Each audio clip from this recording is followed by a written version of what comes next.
नमस्कार, grand news में आपका स्वागत है। मैं हूं शाहिन। ग्रैंड न्यूज की खबरों से पहले आइए नजर डालते हैं आज की हेडलाइंस पर। राष्ट्रीय इलेक्ट्रॉनिक्स और सूचना प्रौद्योगिकी संस्थान नई दिल्ली और छत्तीसगढ़ स्वामी विवेकानंद तकनीकी विश्वविद्यालय CSVTU भिलाई के बीच MOU संपन्न। निगम तुहरद्वार शिविर में किराएदार में निवासरत लोग आवेदन फॉर्म कर सकते हैं प्राप्त। फॉर्म जमा करने की अंतिम तिथि 15 जून तय की गई। जिला पंचायत अध्यक्ष के निधन के पश्चात पंचायत में सदस्यता पाने के लिए दिव्या साहू ने नामांकन भरने की प्रक्रिया की पूरी। बिजली और पानी की व्यवस्था नहीं होने से आवंटी नहीं खोल रहे अपनी गुमटियां, मूलभूत सुविधाएं उपलब्ध कराने की मांग। ग्रैंड न्यूज में अब खबरें विस्तार से। राष्ट्रीय इलेक्ट्रॉनिक्स और सूचना प्रौद्योगिकी संस्थान नाइलिट नई दिल्ली और छत्तीसगढ़ स्वामी विवेकानंद तकनीकी विश्वविद्यालय CSVTU भिलाई छत्तीसगढ़ के बीच द्विपक्षीय MOU संपन्न हुआ। संयुक्त प्रशिक्षण कार्यक्रम का डिजाइन और विकास और नाइलिट और CSVTU द्वारा संयुक्त प्रमाणन के साथ किया जाएगा। इन संयुक्त प्रशिक्षण कार्यक्रमों के माध्यम से उत्पन्न राजस्व को नाइलिट और CSVTU के बीच पारस्परिक रूप से सहमत शर्तों पर साझा किया जाएगा, जिस पर नाइलिट और CSVTU द्वारा समय समय पर अलग समझौते MOU पत्र के माध्यम से हस्ताक्षर सहमति होगी। वित्तीय सहायता प्राप्त करने के लिए सरकारी और गैर सरकारी संगठनों को संयुक्त अनुसंधान एवं विकास परियोजना प्रस्तुत करना है। शहीद नंद कुमार पटेल विश्वविद्यालय रायगढ़ छत्तीसगढ़ और छत्तीसगढ़ स्वामी विवेकानंद तकनीकी विश्वविद्यालय भिलाई छत्तीसगढ़ के बीच द्विपक्षीय MOU किया गया। इस MOU का लक्ष्य एवं उद्देश्य दोनों संस्थानों में अनुसंधान आधारित मंच के विकास और उपयोग के लिए सहयोगी संगोष्ठियों, सम्मेलनों आदि सहित अनुसंधान आधारित गतिविधियों को बढ़ावा देते हुए राष्ट्रीय शिक्षा नीति का क्रियान्वयन करना है। ऑफलाइन और ऑनलाइन सहयोग के तहत अकादमिक संकाय और छात्र विनिमय कार्यक्रम को प्रोत्साहित करना, शैक्षणिक और अनुसंधान हित के लिए आवश्यक सॉफ्टवेयर, उपकरण और प्रौद्योगिकी आदि सहित प्रयोगशाला सुविधाओं के सहयोग और आदान प्रदान को बढ़ावा देना, सामाजिक जुड़ाव, खेल गतिविधियों और राष्ट्रीय आउटरीच कार्यक्रमों को बढ़ावा देना है। इस कार्यक्रम में राष्ट्रीय इलेक्ट्रॉनिक्स और सूचना प्रौद्योगिकी संस्थान नाइलिट नई दिल्ली के director general doctor Madan Mohan Tripathi, EDS Tiwari, deputy registrar RK Joshi, PPS कंचन पवार व शशि शर्मा, शहीद नंद कुमार पटेल विश्वविद्यालय रायगढ़ छत्तीसगढ़ के कुलपति प्रोफेसर ललित प्रकाश पटेरिया, CSVTU के कुलपति डॉक्टर MK वर्मा, कुलाधि सचिव डॉक्टर संजय अग्रवाल, कुल सचिव डॉक्टर KK वर्मा, निदेशक doctor PK Ghosh, professor R Brijesh Thaneshwar Sahu, Ved Nayak सहित विश्वविद्यालय के अधिकारी कर्मचारी उपस्थित रहे। एक MOU आज हमारे शहीद नंद कुमार पटेल विश्वविद्यालय के साथ में हुआ है। उसकी आवश्यकता और उसकी महत्ता जो है हम इसलिए बहुत मानते हैं महत्वपूर्ण कि वो शुरुआत के दौर में है। शुरुआत के दौर में यदि हमारे विश्वविद्यालय में जितनी फैसिलिटीज़ हैं, जितने फैकल्टीज़ हैं, जितने हमारे विश्वविद्यालय के अंदर में सिस्टम जैसे कि हमारे यहाँ एग्जामिनेशन का सिस्टम हो गया, डिजिटल वैल्यूएशन का हो गया, जो हम लोग ट्रेनिंग देते हैं, ये सारे सिस्टम यदि उनको एक साथ में हम प्रोवाइड कर सकें तो वहाँ का जो ग्रोथ रेट है वो बहुत तेज़ी से होगा। उन बच्चों को बहुत तेज़ी से लाभ होगा, नहीं तो ये थोड़ा सा समय लगता है विकास करने में। तो हमारा विश्वविद्यालय जो है कंधे से कंधा मिला करके उनके नए कैंपस का प्लानिंग से लेकर के, डिज़ाइन से लेकर के, बिल्डिंग से लेकर के, इनकी लेबोरेटरी से लेकर के, उसके अंदर में system, examination system, automation system, digital valuation system और इसी तरीके के जो हम लोगों ने यहाँ एक्सपीरियंस किया है, अनुभव किया है कि समाज के लिए हम इनफॉर्मल एजुकेशन सिस्टम कैसे जोड़े हैं, वो सारा अनुभव उनके साथ में चलेगा तो ग्रोथ रेट बहुत ही अच्छा होगा। कोर्सेज तो अभी देखिए जैसे कि रायगढ़ विश्वविद्यालय जो है उसमें आर्ट्स, कॉमर्स, साइंस सभी चीज़ें हैं और हम लोगों के यहाँ है इंजीनियरिंग, पॉलिटेक्निक और फार्मेसी, मैनेजमेंट। तो मैनेजमेंट जो है वो बड़ा कॉमन फैक्टर होता है। तो इस तरीके से जो सब्जेक्ट की जब बात करेंगे तो सब्जेक्ट एक्सपर्ट हमारे मैनेजमेंट में इमीडिएटली तुरंत के तुरंत लाभकारी होंगे, लेकिन टेक्नोलॉजी और बाकी चीज़ों के भी जो आजकल हर विषय में पढ़ना पड़ रहा है, चाहे वो हिस्ट्री हो चाहे कोई भी हो, आपको कंप्यूटर आना ही चाहिए, आपको इंटरनेट आना ही चाहिए, आपको सर्चिंग आनी चाहिए, डाटा माइनिंग आनी चाहिए। ये सारी चीज़ें जो सबको आनी चाहिए, कॉमन चीज़ें हम उनको बच्चों के लिए अवेलेबल करा सकते हैं। नई शिक्षा नीति या यूं कहें जिसका ऑफिशियल नाम राष्ट्रीय शिक्षा नीति है।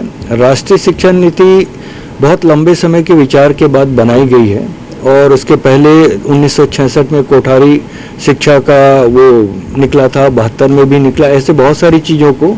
और साथ ही साथ हमारी जो पौराणिक शिक्षा पद्धति थी जिसमें संपूर्ण विकास होता था, विद्यार्थी किसी गुरुकुल में जाता था तो उसको हर किस्म की चीज़ें, चाहे वो पॉलिटिकल हो, चाहे हिस्ट्री हो, चाहे शस्त्र हो, चाहे शास्त्र हो, सारी चीज़ों का ज्ञान रहता था और संपूर्णता के साथ वो निकलता था। आज हमारे दौर में, इस आधुनिक दौर में एक तरीके से हम स्पेशलाइजेशन में चले गए हैं, तो ये चीज़ें कमी हो गई। और शायद हमारी जो राष्ट्रीय शिक्षा नीति है वो इसी चीज़ को पूरी तरह से ब्रिज करेगा। समय लगेगा कि हमारे यहाँ के इंजीनियरिंग के कोर्स, टेक्नोलॉजी के कोर्स यदि कोई बच्चा करना चाहता है कर सकता है, और यहाँ के क्रेडिट वो उनके यूनिवर्सिटी में काम आ सकती है। वैसे जो तकनीकी विश्वविद्यालय के बच्चे हैं वो मैनेजमेंट के बच्चे हैं, फार्मेसी, वो हिस्ट्री, कॉमर्स, पॉलिटिकल साइंस, ऐसी चीज़ें पढ़ना चाहते हैं तो ये उनके यहाँ से पढ़ सकते हैं, उनके क्रेडिट। तो ये जो क्रेडिट ट्रांसफ़र का एक दूसरे के साथ मिला है और मन के हिसाब से और एक नैसर्गिक प्रतिभा और इच्छा के हिसाब से जो बच्चों को शिक्षा लेने की एक प्लेटफॉर्म मिला हुआ है, ये बहुत बड़ा है। और ये आने वाले समय में उसी दिशा में ये पहला कदम हम लोग लिए हैं। आज छत्तीसगढ़ की एकमात्र तकनीकी विश्वविद्यालय छत्तीसगढ़ स्वामी विवेकानंद टेक्निकल यूनिवर्सिटी और शहीद नंद कुमार पटेल विश्वविद्यालय रायगढ़ के मध्य एक MOU पर हस्ताक्षर हुए हैं, और उसमें हमने कुछ बिंदुओं पर विशेष ध्यान देते हुए भविष्य में भी आपस में सहयोग करने का जो है कमिटमेंट किया है। विशेष तौर से जो टेक्निकल यूनिवर्सिटी का जो अभी एक्सपर्टाइज है, और हमारी चूँकि नया विश्वविद्यालय है तो हमें इनके सहयोग की आवश्यकता है। जैसे भी भवनों का निर्माण है, ज़मीन जो हमको अभी राज्य शासन उपलब्ध कराएगी उस पर प्लानिंग करना, और उसके बाद परीक्षा के मामले में भी इन्होंने जो ऑनलाइन वैल्यूएशन सिस्टम है उसका भी लाभ हमारे विश्वविद्यालय के छात्रों को मिलेगा। आने वाले समय में जो नई राष्ट्रीय शिक्षा नीति के अनुसार हम लोग एक दूसरे विषयों में, तकनीकी और मानविकी के विषयों में आपस में सहयोग करके नए पाठ्यक्रम चलाएंगे और छात्रों को उसको लाभ मिलेगा। ग्रैंड न्यूज के लिए भिलाई से अतुल शर्मा की रिपोर्ट। जिला पंचायत अध्यक्ष शालिनी यादव के निधन के बाद जिला पंचायत में सदस्यता पाने के लिए दिव्या साहू ने नामांकन भरने की प्रक्रिया पूरी की। जिला पंचायत अध्यक्ष शालिनी यादव की अकस्मात मृत्यु के बाद जिला पंचायत सदस्य के लिए भारतीय जनता पार्टी की दिव्या साहू ने शुक्रवार को जिला मुख्यालय पहुंचकर नामांकन भरने की प्रक्रिया को पूरा किया। इस दौरान बड़ी संख्या में बीजेपी कार्यकर्ता व पदाधिकारी उनके साथ मौजूद रहे। पूरे दल बल के साथ पहुंचे भाजपाइयों ने दिव्या साहू का समर्थन किया और उनका आगामी दिनों में साथ देने का भी निर्णय लिया। मीडिया से बातचीत करते हुए दिव्या साहू ने बताया कि आम जनता की उम्मीदों पर खरा उतरने का पूरा प्रयास करेंगी। जैसे कि अभी 5 साल से प्रधानमंत्री आवास सबसे बड़ी मुद्दा जनता का वही है। मैं भी एक छोटी सी गांव से मुझे चयन किया, ये भी बहुत बड़ी बात है। मैं ज़मीन से जुड़ी हुई हूँ, देख सकता हूँ। छोटा सी कार्य रहता है कि हमारा ये काम नहीं हुआ, हमारा सभी जनता अपनी बात करें, इसी सब चीज़ मुद्दा पर वही है। सबसे बड़ी प्रधानमंत्री आवास इससे बहुत नाराज है, क्योंकि ये सब चीज़ रोक के रखेंगे। आवास हमारी सरकार आएगी, फिर वो आवास तो चालू हो जाएगा, प्रधानमंत्री और बना के देंगे। शराबबंदी का है देंगे, शराबबंदी गंगा जल लेके किए थे, उसका तो नहीं हुआ।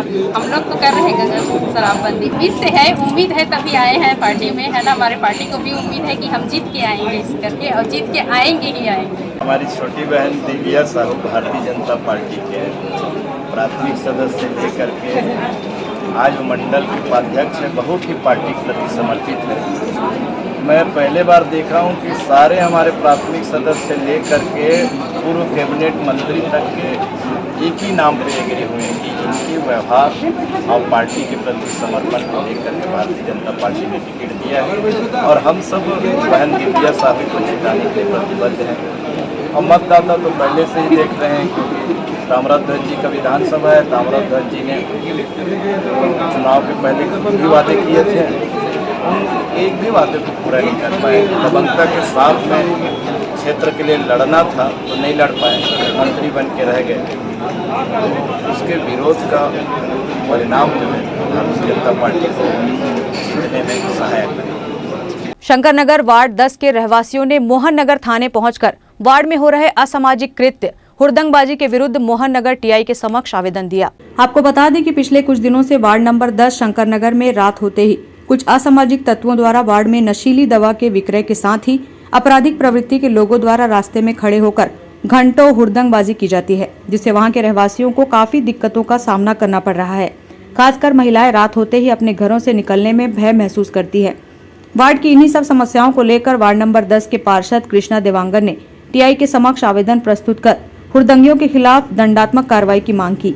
आज हम सब वार्ड नंबर 10 शंकर नगर के नागरिकगण और मैं, हमारे भाई कृष्णा एल्डरमैन जी, हम सब शीतला मंदिर चौक, सुभाष स्कूल चौक के आसपास के क्षेत्रों में आए दिन रात के 12-1 बजे के बाद वहाँ के स्थानीय लड़कों के और बाहरी लड़कों के साथ मिलकर बर्थडे का कार्यक्रम करते हैं और किसी के घर में पटाखा फोड़ेंगे, केक फेंक देंगे, ऐसा कार्यक्रम आए दिन होते रहता है, जिसकी सूचना हम लोग पूर्व में एसपी साहब को भी दिया जा चुका है और थाना प्रभारी को भी दिया जा चुका है, लेकिन अभी तक किसी भी प्रकार की कार्रवाई नहीं हुई।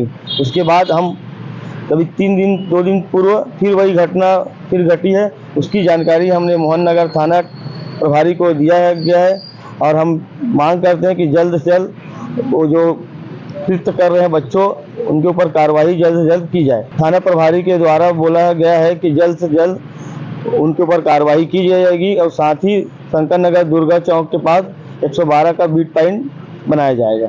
अंग्रेजी व देसी मदिरा दुकान में अवैध रूप से संचालित अहाता व ठेला खोमचा हटाने की मांग को लेकर शिवसेना के द्वारा ज्ञापन सौंपा गया। छत्तीसगढ़ शिवसेना पार्टी द्वारा जिला मुख्यालय दुर्ग में पहुंचकर अवैध रूप से चलाए जा रहे अंग्रेजी व देसी मदिरा दुकानों में ठेले खोमचे को हटाए जाने हेतु ज्ञापन दिया गया। शिवसेना के द्वारा मांग उठाई जा रही है कि इन अहातों व ठेलों खोमचे की वजह से उस रास्ते से आने जाने वाली महिलाओं के साथ ही आम नागरिकों को दुर्व्यवहार व बदतमीजी का सामना करना पड़ता है।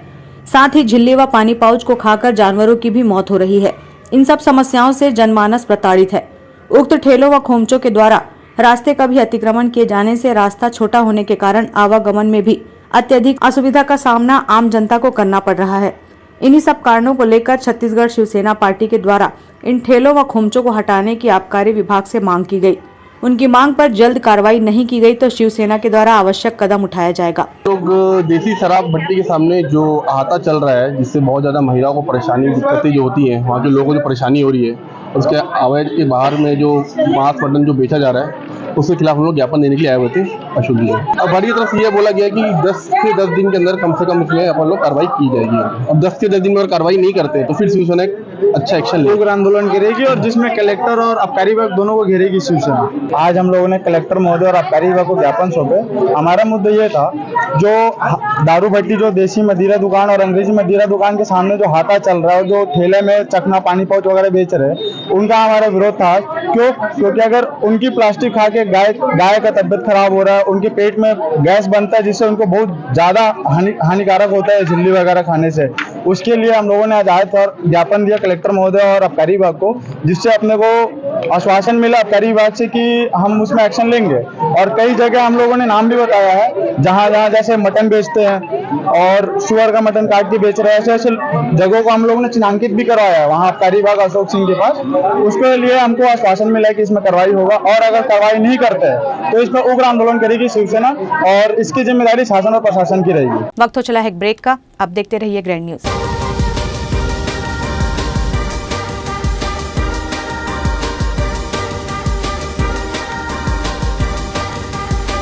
In today's busy life, you cannot afford to take time out for everything to be perfect for your marriage. And you cannot compromise on quality of service for your guests. Our customized marriage packages are made just according to your wish. This presentation will acquaint you with the different luxury packed marriage packages available. This package has an elaborate menu with 60 mouth-watering items. Bharat Swagat including welcome drink, snacks and sweets. A breathtakingly decorated welcome gate and the arena decorated with flowers. To give you the best colors in view, we organize special light effects for all areas. We take care of decorating the groom's car to its best attire, and exclusive DJ beats for extreme fun, and valet parking to make your guests feel like an emperor. Our exclusive add-ons give you unlimited freedom to customize your ceremony to its best.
चली चली चली सरकार, देखो देखो जनता के द्वार, विकास करेला है, जन जन का मेला है, काम बनते पल भर में अब कौन अकेला है, जांच है कार्यवाही है, करता जो बोला है, अपनों से अपनों की बात है, आइए यह भेंट मुलाकात है, आइए यह भेंट मुलाकात है, आइए यह भेंट मुलाकात है, आइए। संपर्क समीक्षा समाधान, तत्काल कार्यवाही, तत्काल निदान। मिलिए अपने विधायक देवेंद्र यादव से अपने वार्ड, अपने मोहल्ले में। अधिक जानकारी के लिए ऑफिस ऑफ देवेंद्र यादव के फेसबुक और इंस्टाग्राम पेज को फॉलो करें और जुड़ें भिलाई की भलाई के इस अभियान से। आइए यह भेंट मुलाकात है।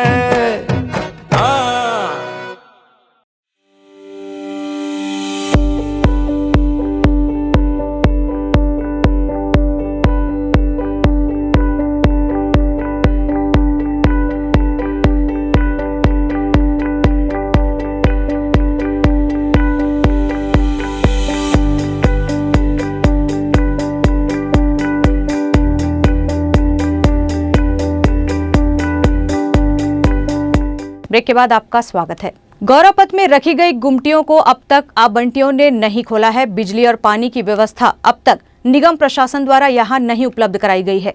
मुख्यमंत्री भूपेश बघेल ने अपने भिलाई प्रवास के दौरान गौरव पथ स्थित गुमटियों का शुभारंभ किया था। लंबा वक्त बीत जाने के बावजूद अब तक इन गुमटियों में आवंटियों ने दुकानदारी नहीं शुरू की है। सभी गुमटियां खाली पड़ी हुई है। निगम प्रशासन द्वारा यहां तमाम व्यवस्थाएं उपलब्ध कराई गई है, लेकिन बिजली और पानी की व्यवस्था को छोड़ दिया गया है, जिस वजह से लोग यहां पर दुकानदारी करने में हिचक रहे हैं। पूर्व में यहां पर एक दुकानदार द्वारा अपनी गुमटी का संचालन शुरू किया गया था, लेकिन दुकान से सिलेंडर चोरी हो जाने के बाद इसके द्वारा गुमटी का संचालन बंद कर दिया गया। इसके बाद से लेकर अब तक सभी गुमटी बंद पड़ी हुई है। गुमटियों के बाहर दुकानदारों द्वारा अपने व्यापार का संचालन किया जा रहा है। आवंटी गुमटी खोलने को तैयार नहीं है। सड़क पर अव्यवस्थित रूप से व्यवसाय कर रहे दुकानदारों को व्यवस्थित करने निगम प्रशासन द्वारा गौरव पथ में गुमटियां रखी गई थी। निगम प्रशासन की यह पहल कारगर साबित नहीं हो सकी। अब भी दुकानदार सड़क पर ही व्यवसाय करते नजर आते हैं। पानी, बिजली जैसी मूलभूत सुविधा उपलब्ध होने के उपरांत ही गुमटी खोले जाने की बातें दुकानदारों द्वारा कही जा रही है, जिस पर निगम प्रशासन को ध्यान दिए जाने की जरूरत है।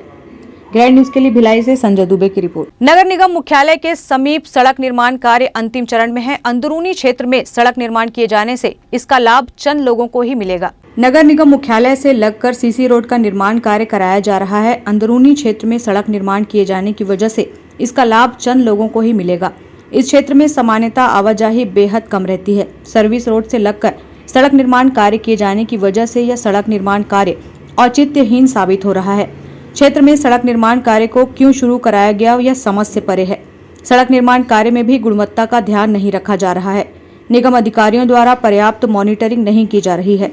ठेकेदार द्वारा अपनी मनमर्जी से सड़क निर्माण कार्य किया गया है। लगभग 200 मीटर की सड़क को लाखों रुपए की लागत से बनाया जा रहा है, जो औचित्यहीन साबित हो रही है। सड़क निर्माण कार्य की जानकारी नगर निगम के प्रभारी जनसंपर्क अधिकारी शरद दुबे ने दी।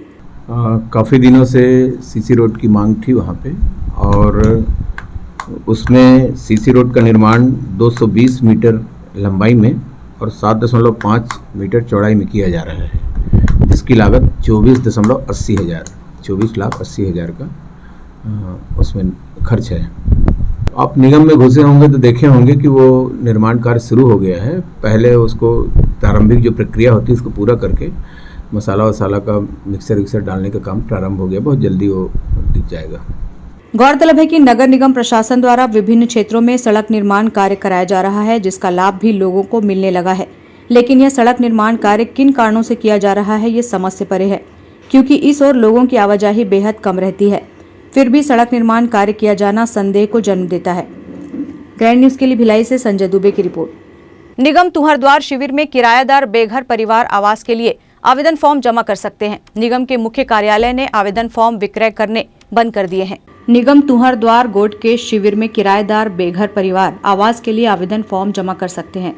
प्रधानमंत्री आवास योजना के मोर मकान मोर आवास घटक अंतर्गत स्लम क्षेत्र में किराएदार ई के रूप में निवासरत किराएदार बेघर परिवारों को आवास आवंटन के लिए मुख्य कार्यालय के प्रधानमंत्री आवास योजना मुख्य काउंटर से आवेदन पत्र विक्रय करने की अंतिम तिथि 31 मई थी। मुख्य कार्यालय से आवेदन पत्र विक्रय करना बंद कर दिया गया है, लेकिन निगम तुहरद्वार अंतर्गत महापौर संघ गोट कार्यक्रम के शिविर में वार्डों में निवासरत किराएदार बेघर परिवारों को आवास उपलब्ध कराने आवेदन पत्र वितरित किए जाएंगे। मुख्य कार्यालय में आवेदन पत्र विक्रय नहीं किया जा रहा है। वार्डों में लगने वाले शिविर में आवेदन का शुल्क 100 रुपए भुगतान कर आवेदन प्रपत्र प्राप्त किया जा सकता है। पूर्णतः भरे हुए दस्तावेजों के साथ आवेदन पत्र जमा करने की तिथि 15 जून निर्धारित की गई है। इस तिथि तक आवेदन पत्र निगम मुख्य कार्यालय में जमा किए जा सकते हैं। इसकी जानकारी नगर निगम के प्रभारी जनसंपर्क अधिकारी शरद दुबे ने दी। महापौर जी द्वारा निगम के विभिन्न वार्डों के निवासियों को सुविधाएं प्रदान करने के लिए निगम तुहरद्वार महापौर संघ गोट बात शुरू किए हैं। ये लगभग सभी 70 वार्डों में इसका आयोजन होना है। महापौर जी खुद वहाँ पर उपस्थित होकर जन समस्याओं का निराकरण के लिए वहाँ के नागरिकों से भेंट मुलाकात कर उनकी समस्याओं को जानते हैं और स्थल पर ही जो समस्याएं निराकरण हो सकती हैं उनके बारे में निर्देश भी देते हैं अधिकारियों को। इसी तारतम्य में महापौर जी के गोट बात के जो कार्यक्रम चल रहा है उसमें शासन की विभिन्न योजनाओं के फॉर्म वितरण किए जा रहे हैं। उसमें प्रधानमंत्री आवास योजना के भी फॉर्म वितरण किए जा रहे हैं, जो 100 रुपये देकर जो किराएदार में निवासरत हैं भिलाई निगम क्षेत्र में वो प्राप्त कर सकते हैं। उसको आवश्यक दस्तावेज के साथ जमा कर सकते हैं जोन कार्यालय में। आवेदन पत्र लेने से वंचित किराएदार में निवासरत लोगों के लिए यह सुविधा निगम प्रशासन द्वारा प्रदान की गई है। आवेदन पत्र लेने से वंचित रहवासी इसका लाभ उठा सकते हैं। ग्रैंड न्यूज के लिए भिलाई से संजय दुबे की रिपोर्ट। ग्रैंड न्यूज की खबरों में फिलहाल इतना ही। अब इजाजत दीजिए, नमस्कार।